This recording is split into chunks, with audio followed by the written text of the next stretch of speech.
Welcome everyone to this year's annual general conference. I'd like to introduce the panel for today. I'm Irma Donaldson. I'm the chair of the Board of Trustees. We also have Rebecca Sheeran, who is the chair of Finance and Resources Committee, Steve Jameson, our Chief Executive Officer, and Karen Willis, our Company Secretary. So welcome to the 73rd Annual General Meeting of the Royal College of Speech and Language Therapists. For those who don't know, as I said, I'm Irma Donaldson, and the calling notice for this meeting, together with the agenda, explanatory notes, and the proxy voting forms, were circulated to all members of the RCSLT in the e-newsletter of the 16th of October and by letter where necessary. All full members are eligible to vote at this meeting. When we come to vote, ordinary resolutions are passed by a simple majority. I haven't received any apologies for absences today, so we will progress. I can see that Zoom is telling me we have more than 20 members eligible to vote present. We have at the moment 170, no, it's going up as we speak, 181 and counting attending. So that means that we are absolutely fine to move forward, and I declare the meeting quorate. So first, a few housekeeping things for us to consider. Please do use the Q&A button to pose questions to the panel members. If you have questions about the trustees' annual report or the annual accounts, we have allowed some time at the end. If we don't have time to answer your question in the live event, then we will get back to you afterwards. We also have a poll for voting that will be done to capture your thoughts. We'll put up a practice poll in a moment so we can just see how it works, and you'll be able to see how it's done. If for any reason you need to leave the meeting, you can rejoin using the same link that you had. And if you have any additional needs, please feel free to send a message to Jazz or to the RCSLT host, and we'll see if someone can pick it up to help you there. So let's start off with a test poll. And the test poll is, what is your favorite drink? It's just our way of trying to see if technology works for us. You can see the options. You'll have about 20 seconds to make your choice. So please tell us, what's your favorite hot drink? And yes, we have been reductionist to only 3, or the fact that you don't like it, like hot drinks at all. 5 seconds remaining. Thank you, Jazz, for that call. So that's just showing you how it's going to work. You'll be given time. It will come up on the screen. We'll be given a prompt, and we can see that coffee has just pipped at the post tea at 42%. But that shows you how the poll works for when we're passing, when we're looking at our resolutions to pass. Okay, so let's move into item number 2, which is the minutes of the AGM of 9th of October 2024. We need to accept these minutes. They've been circulated and so I'm going to take them that they've been read. I would like to sign these minutes as a correct record. So can I have a proposer, please, for this?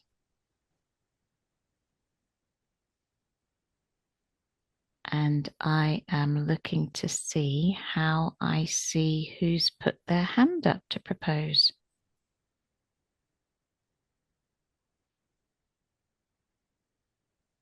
So I need somebody to raise their hand to propose the acceptance of the minutes for AGM 2024. If somebody from the panel back screen I can't see where the hands are raised. I'm so sorry. That's fine, Emma. I can confirm that you have 19 hands raised right now. Perfect. I only need one. Awesome. I need a name of one of the proposers. Because I'm not seeing the hands, I'm going to need someone to tell me the name of somebody who has proposed, please. Pippa Cotterill. Thank you. And do I have a seconder? Jess Carter. Thank you. All right, we now have chance to vote on this proposal.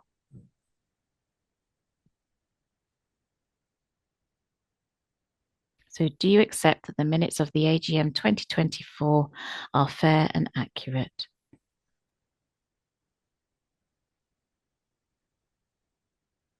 Five seconds remaining.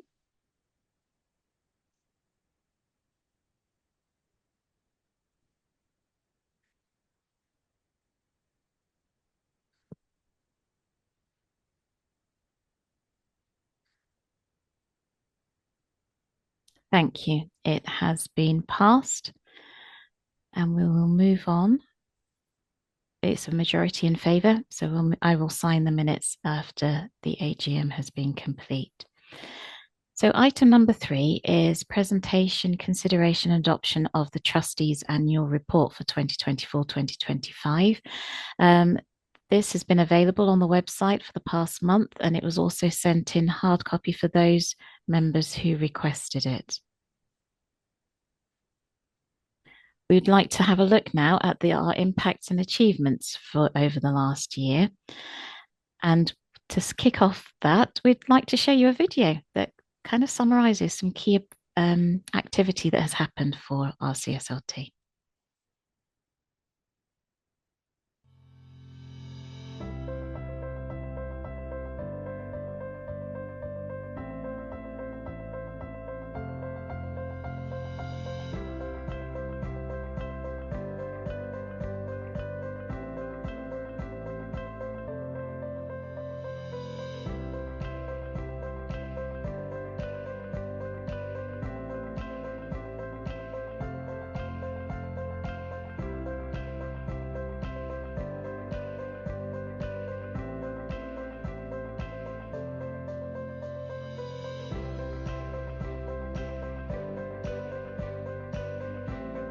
So if you're starting out in a leadership role or want to move into a leadership position soon, this programme can give you the tools you need to succeed.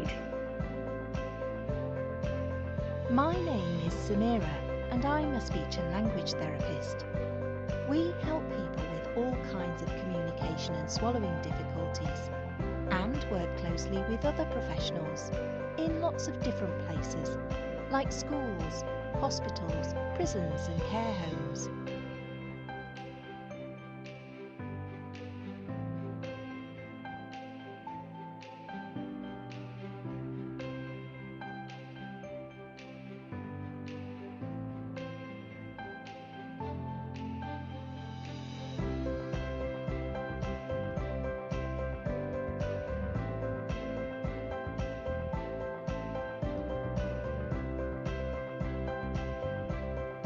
So I'd like to use the opportunity today to thank everybody working in speech and language therapy services for your dedication and your expertise in providing life-changing treatment, support and care to people with speech, language, communication and swallowing difficulties. Thank you. So that was a snapshot, a very quick romp through a whole year worth of activity. We now want to share some other key achievements for the year. Our commitment, RCSLT, to co-production with service users, families and carers continues to underpin our work throughout 2024 and 2025. And some key achievements are that we had 6 co-produced pieces of guidance. You can see there the areas that they covered. 4 service users scoping surveys to help with the co-produced pieces, and 8 service user focus groups, 2 each for awake craniotomy, Parkinson's and stammering, and 1 each on brain injury and cognitive communication disorder. On innovation and excellence, we have continued to work with service users and member groups on a wide range of guidance, publishing 3 documents and completing the scoping phase for 10 new guidance areas. This work has been supported by 14 member scoping workshops and 8 surveys. We have also influenced 2 major research funding calls. In addition, our research team have achieved 2 awards in the last year. We continue to promote the professional development framework as the primary vehicle for supporting speech and language therapists at every stage of their careers. Our Inspire Leadership Programme launched last year with 122 applicants for only 18 places. Cohort 1, who've completed the programme now, included speech and language therapists from across the UK. It was developed with Real Healthcare Solutions Limited, and the programme focused on self-awareness, team support, and professional leadership. The member survey, which was completed by over 3,000 members, gave us some valuable insights into how we can better support the profession. We reviewed all of our clinical excellence networks and created guidance, support, and a new accessible directory to help connect members to special interest groups. 2025 has also been a big year for our 80th anniversary, with opportunities to celebrate our amazing profession throughout the year with members and stakeholders around the UK. A new induction programme launched in November 24, welcoming new trustees and committee members. The nominations committee continues to enhance the governance experience and inclusion. In partnership with the RCSLT Pride Network, we joined Birmingham Pride to support LGBTQIA+ members and service users while raising awareness of the continued inequalities they face. We published guidance authored by neurodivergent speech and language therapists to help colleagues act as allies in the workplace. The resource promotes inclusion, workforce retention, and recognition of the unique strengths of neurodivergent professionals. We also published our EDB strategy. Influencing took place across a range of areas with a particular focus on workforce and on special educational needs and disability in England. We had particular success in the areas of autism. As part of the COVID-19 Airborne Transmission Alliance, we supported the UK COVID-19 inquiry with evidence on airborne transmission and the profession's pandemic role. We've gave evidence to the Scottish COVID inquiry on the impact on children's communication and waiting times. In Wales, Scotland, and Northern Ireland, the focus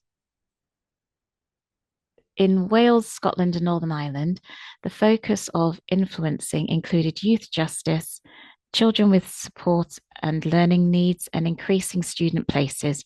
We also had the honour of chairing NHS England's national webinar on LEADER, so that's learning from the lives and deaths of people with a learning disability and autistic people. That webinar was attended by 550 allied health professionals. The event also promoted the Reasonable Adjustments digital flag. We're now moving to our first ordinary resolution. This is to consider and adopt the trustees' annual report for 2024-2025. May I have a proposer, please? Pamela Enderby. Thank you. And a seconder? Helen Robinson. Thank you, Helen. The voting screen will now show, and please vote for, against, or abstain. Now, abstaining means that you don't feel strongly either way. It gives us an opportunity to note your presence, even if you're not voting for or against. And it shows that we're giving the opportunity for the democratic process to be accessed by all who attend. So you've got an opportunity now to vote for or against, or to abstain from adopting the trustees' report for 2024-2025. And we have a majority, so it's passed to adopt. Thank you. And we can move on now. The resolution is carried, and we'll be moving on now to the AGM's presentation on our financial situation. Rebecca, would you like to come in now as chair of our Finance and Resources Committee? Thank you so much, Irma, and good afternoon, one and all. I'd like to start first by giving you assurance that the 2024-2025 accounts have been reviewed externally, independently by our auditors, who have agreed that they represent a true and fair reflection of the RCSLT finances, and have of course been properly prepared in accordance with the relevant accounting standards and guidance such as that from the Charities Commission. Under company law, the trustees of the Royal College are responsible for the preparation of the financial statements and for being satisfied that they give that true and fair view of the state of the charity's affairs. In preparing those financial statements, the trustees are also responsible for assessing the RCSLT's ability to continue as a going concern. This broadly means that we have sufficient assets and revenue streams to continue operating healthily for the foreseeable future. I'm sure you'll be pleased to hear that the trustees concluded that the RCSLT is in sound financial health in that regard. As I mentioned, our accounts have been audited by Hayes Mack LLP, who issued an entirely clear opinion. They raised no concerns with us and concluded that the financial statements give a true and fair view of the state of the finances as at the 31st of March 2025. I'd now like to move on and say a little bit about the financial position at the end of the year, at the 31st of March 2025, by looking at the balance sheet, essentially the assets that we hold for the future operation of RCSLT. Overall, we continue to have a really healthy balance sheet with net assets of £8 million. This includes fixed assets of £3.4 million, including the building that we hold at White Hart Yard and things like IT equipment, which are essential for the operation of the charity. We also have £4 million of investments, which are professionally managed by external fund managers. You'll note from the slide that our overall net assets have decreased by £500,000 between the 31st of March 2024 and the 31st of March 2025. This was a conscious choice that we made as trustees. RCSLT has chosen to run a small deficit budget in the last couple of years, really thinking about balancing the use of those reserves we hold against what we charge in terms of membership fees. It's important to note that our reserve levels have been reduced, but it's really important that you understand that this is an agreed plan of expenditure to help us fulfil those strategic aims and those key priorities in our strategic plan. And I'll say a little bit more about this later on. In common with many other charities, we have a number of measures that we use to help us judge our financial stability. One of those is the amount of free reserves that we hold, essentially a measure of how much spare funds we hold to fund the operating costs of the organisation. We target to have between 6 and 10 months worth of operating costs in free reserves. And at the end of the year, we remained in a really sound financial position with 6.6 months of free reserves available. Costs. I've mentioned there one of our financial objectives, but I'd like to briefly explain a little bit why we have financial objectives, what these are and how we're performing against them. So you can see on the slide the 6 that we have. They sit within our overall aim to ensure that our financial strategy maintains long-term financial viability and supports the achievements of the objectives and targets we set in the strategic plan as trustees. In order to measure that performance against this objective, the board regularly consider how we are performing against these 6 financial objectives on the slide. 4 of these were confidently met during the year ended 31st of March 2025.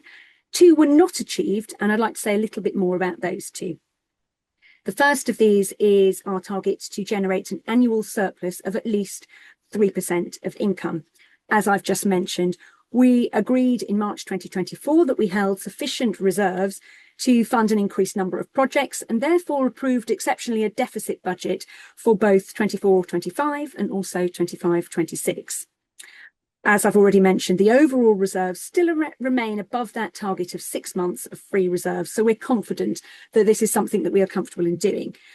We are, however, working with the executive team, staff and the board to return to a surplus position in 26-27, whilst maintaining our focus on member benefits and ensuring we fulfil strategic plans. The second indicator that was not met in this year was that membership income should not exceed 85% of total group income. It's the board's long-term aim to ensure that our income comes from a wide range of sources. However, diversifying income remains a challenge for many membership bodies. We're pleased that our membership numbers have continued to grow and confident that overall revenue remains strong, but we also remain focused on broadening our sources of income, and this will be a particular area of attention for trustees, the exec team and the staff of the Royal College over the next year as we look to return to that surplus position in 26-27.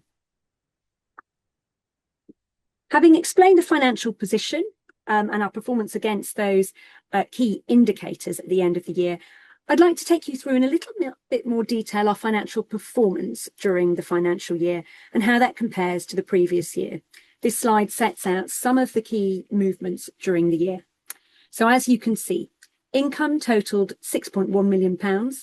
This was £300,000 more than the previous year, with that continued growth we've seen in membership numbers leading to increased subscription income. Grant-funded income for a number of major projects was up by £85,000, with total grant-funded income of £264,000, which has supported 3 major projects. Alongside that, expenditure increased by £5,000 to £6.7 million, with that increased spending to support those grant-funded projects and the overall operations of the charity. As I noted earlier, that resulted in that planned strategic deficit of £600,000 before accounting for investment gains. The net return on investments was £100,000. Drilling into these movements a little more, yes, please do move on now, it would be great. I'd like to drill into a little bit what's going on in terms of our income. As you might expect, the majority of our income continues to come from you, from members, with membership fees accounting for 84% of total income. A further 8% of income came from commercial trading activities, which includes the sale of advertising space and royalties earned on subscriptions to the International Journal. We also receive smaller amounts of income from other sources, such as events, conferences, grants and legacies and donations. Finally, I'd like to highlight that we received nearly £200,000 of income from our investment portfolios and cash deposits. So moving on to how we spend our income, how we use it, and what's going on in the expenditure shown in the accounts. Our members, as you would expect, are at the heart of everything that we do. With 84% of our income coming directly from membership fees, we really focus on making sure every pound is delivering real value to you, strengthening your practice, your profession and your community in all of the ways Irma has talked through in the earlier part of the presentation. So 48% of our expenditure went in supporting quality practice, where we invest in the evidence, skills and partnerships that help members deliver the best possible care, supporting research, professional growth and co-production with service users and families. 16% of our expenditure went in supporting being an innovative organisation, in supporting building a forward-looking, member-led organisation, creating opportunities for members to lead the profession and ensuring RCSLT remains effective, ambitious and proud to represent you. 30% of our spend supported active influencing. We have an important role in amplifying the profession's voice, championing the impact of speech and language therapy, promoting equality and belonging, and making sure members' expertise shapes policy and practice across the UK. I hope you will find that the annual report and the accounts demonstrates how every membership fee makes a difference, powering a stronger, fairer, and more confident voice for speech and language therapy. I'd now like to speak to you about membership fees and our proposal for how the fees will increase in the year 2026-2027. As I've already mentioned, membership fees are the single largest source of income for the charity.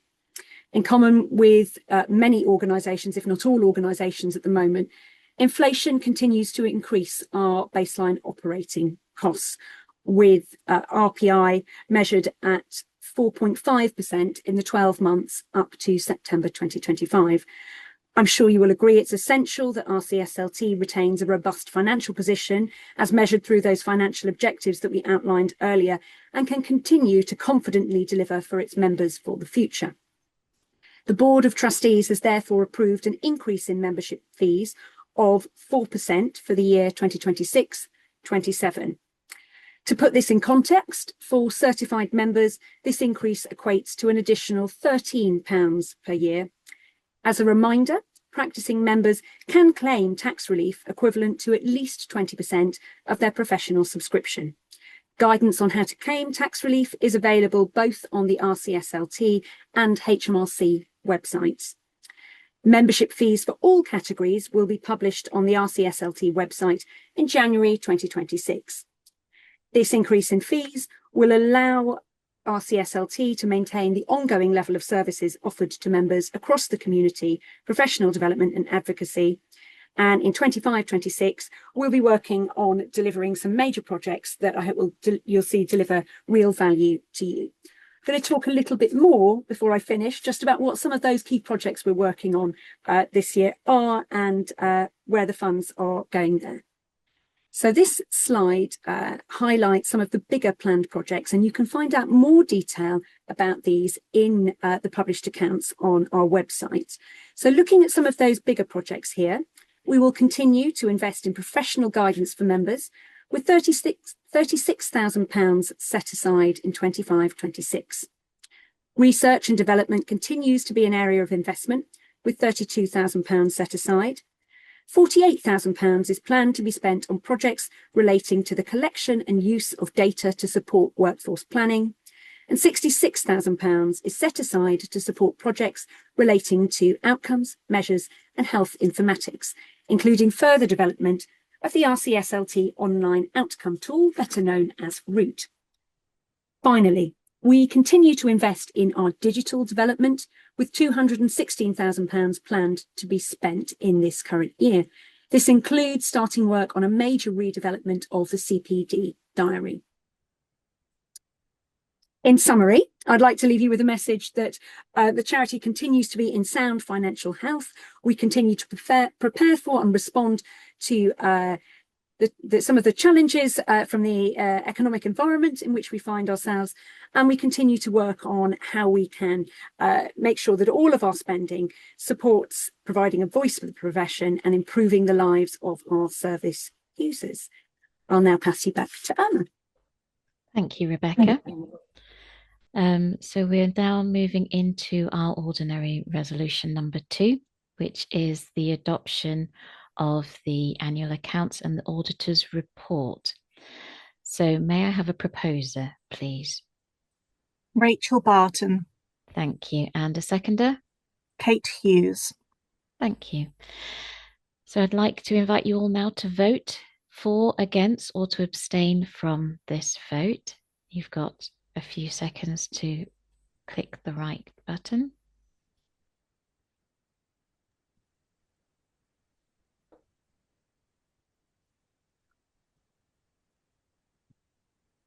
Five seconds remaining.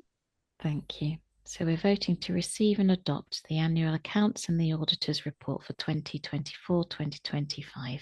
And it's carried, it's passed with some abstention, but that's okay. Thank you. So let's move on to ordinary resolution number 3.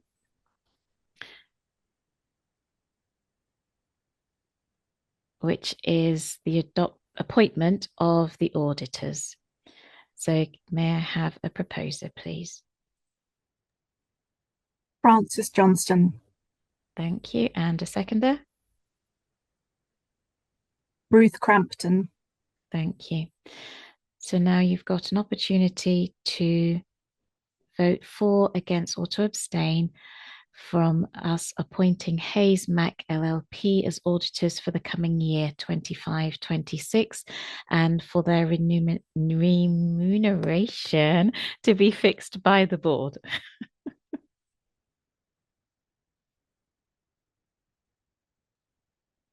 I want to say remuneration, but that's not right, is it? It's remuneration. Awesome. It's carried by majority. Thank you.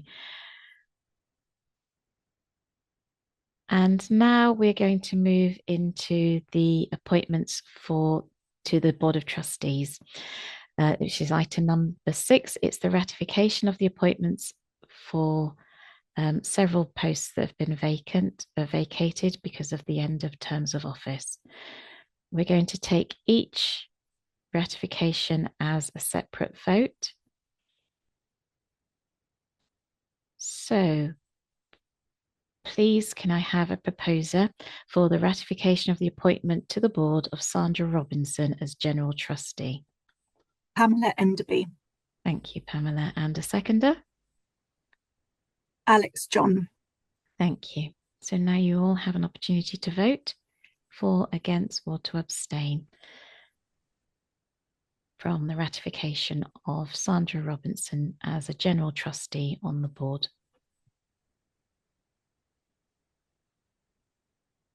Five seconds remaining.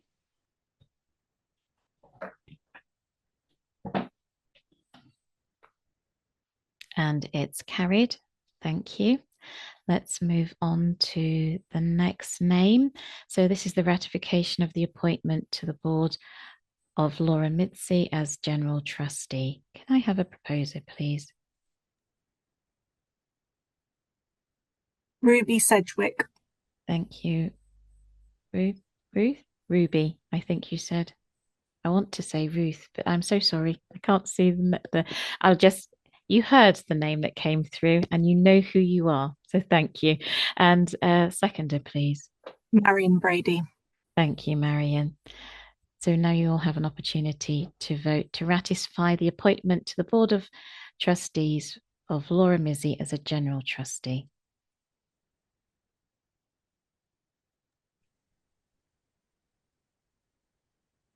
Five seconds.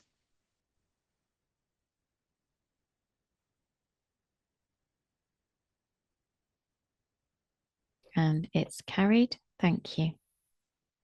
So we can move on to the next appointment, and that's for Deanne Rennie as a General Trustee.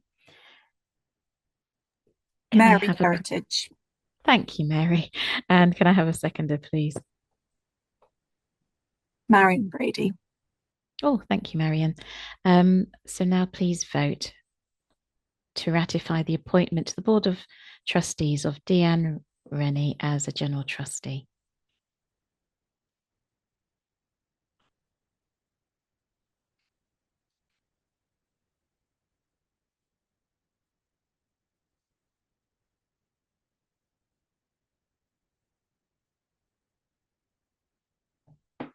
It's carried by majority vote. Thank you.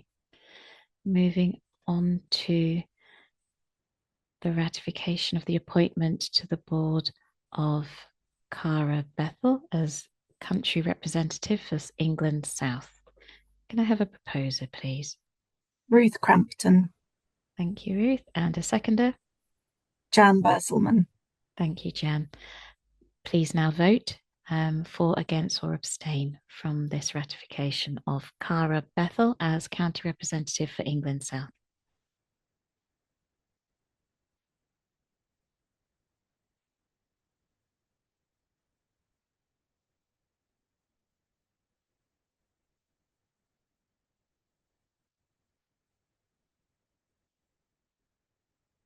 It's carried.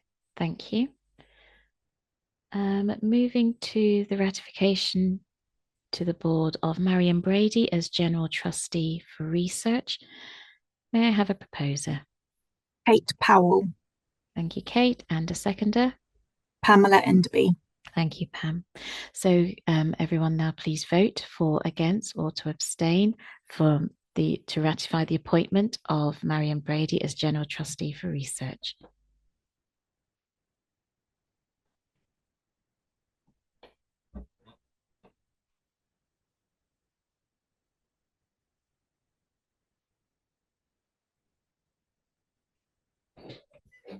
It's carried. Thank you.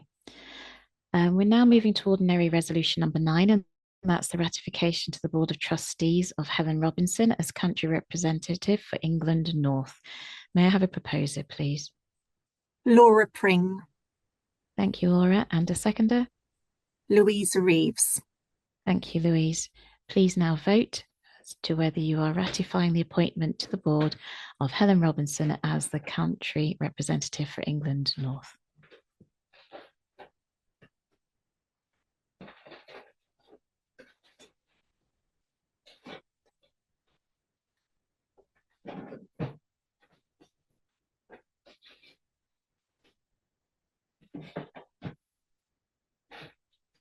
It is carried, thank you, by majority vote. So we're now moving to ordinary resolution number 10. That's the ratification of the appointment to the board of Fiona Gardiner as country representative for Scotland.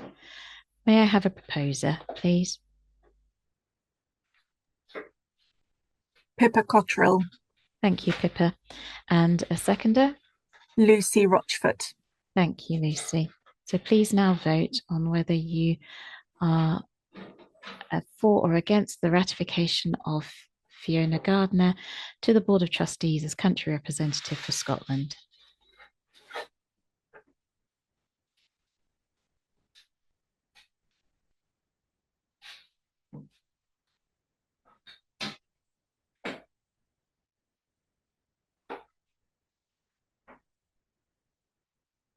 It is carried by majority vote. Thank you. We're now moving to item number 7 on the agenda, which is the report of composition of the board for 2025-2026 following our votes. So we have me to continue as chair and Eve Baird as deputy chair. Sandeep Sidhu as lay trustee for digital, Rebecca Sheeran as lay trustee and chair of FRC, our Finance and Resource Committee, and Anna Costello as our HROD lay trustee. Country representatives, we have England North, that's Helen Robinson, Cara Bethel for England South, Fiona Gardiner for Scotland, Ruth Crampton for Northern Ireland, and Lauren Edwards for Wales. And general trustees will be Sandra Robinson, Deanne Rennie, Laura Mitzi, and Gemma Haynes. Our trustee for research and development will be Marion Brady. Outgoing trustees who've come to the end of their term of office are Vicky Baker, who represented England South, Pauline Downer for Scotland, Dharani Hanji for General Trustee, Francis Johnston as General Trustee, and Angela Shimada as General Trustee.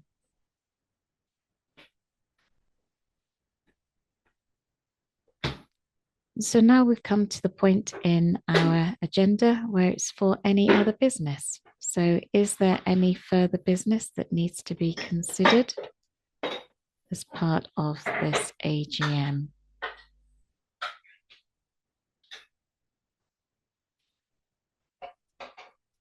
And do we have the opportunity to answer any questions that are coming in?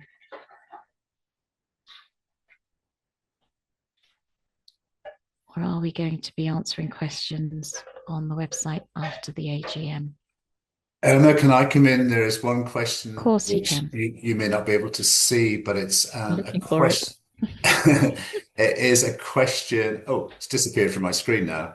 But it was a question about the 30th, our 80th anniversary and the spend on 30K, and were there any souvenirs, etc., left from the 75th anniversary? I think if Cara, our Director of Comms, is on the call. Cara, are you able to respond to this one? Yes, I've just actually, I can post that in the chat, but just to explain the breadth of activities that we did across the year, to celebrate the 80th, including various different events. There was some merchandise available freely for members who attended some of those events as well, but I've put the answer in the chat for a bit more detail.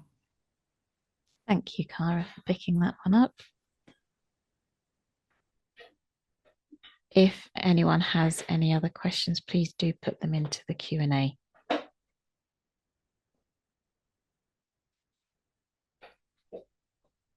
Okay, I am looking, and I think what we will do is pick up for any other questions that come into the Q&A so that they can be published after the AGM.